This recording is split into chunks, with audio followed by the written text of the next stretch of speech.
Bonjour à tous, je suis Guy-Michel Noël, votre formateur en BTS MCO et NDRC, notamment dans la matière gestion opérationnelle. Dans la série des QCM, nous arrivons au numéro 47 qui va aborder le thème de la valeur client. Je me permets de rappeler que dans le cadre de la réussite d'un QCM, il est important que vous suiviez vos cours, que vous les révisiez. Et puis, je vous invite à regarder la vidéo que je vous ai offerte dernièrement sur calculer la valeur client. Aujourd'hui, la problématique qui vous est proposée, c'est un opérateur en téléphonie mobile estime que le coût d'acquisition d'un nouveau client est de 600 euros.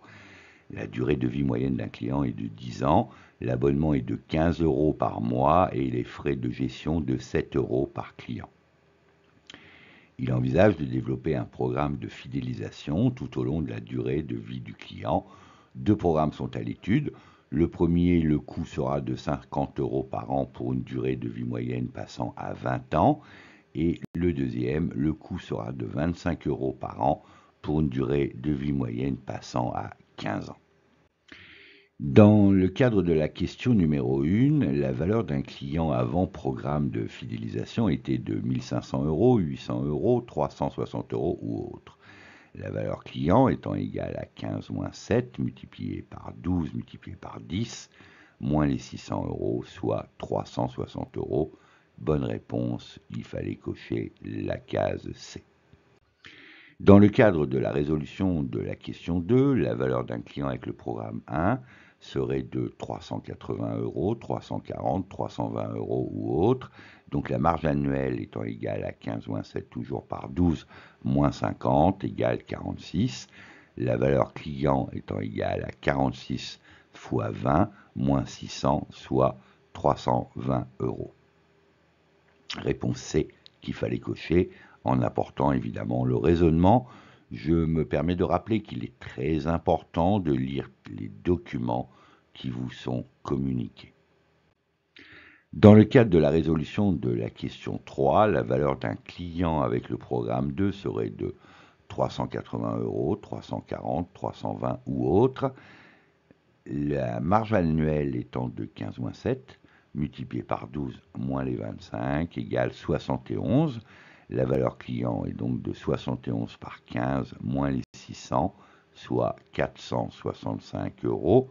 Réponse D qu'il fallait préciser.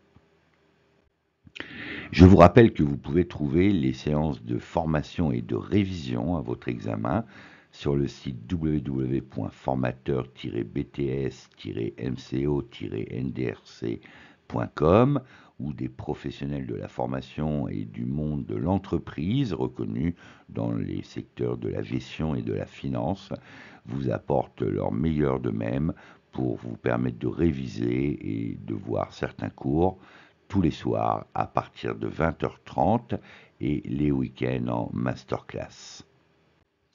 N'oubliez pas que le succès de la réussite de votre examen ne dépend que de vous-même. Nous, formateurs, nous ne sommes là que pour vous apporter le meilleur de nous-mêmes. Pour ma part, j'ai décidé d'apporter des vidéos tous les jours et de mettre en place le site www.formateur-bts-mco-ndrc.com où vous avez tous les soirs et tous les week-ends des séances de formation et de révision. Si vous aimez les vidéos, likez-les, vous connaissez le principe, commentez si vous le souhaitez, et puis surtout abonnez-vous pour être prioritaire quant à leur publication. Je vous dis à très bientôt et je vous remercie de vos visites régulières. Au revoir.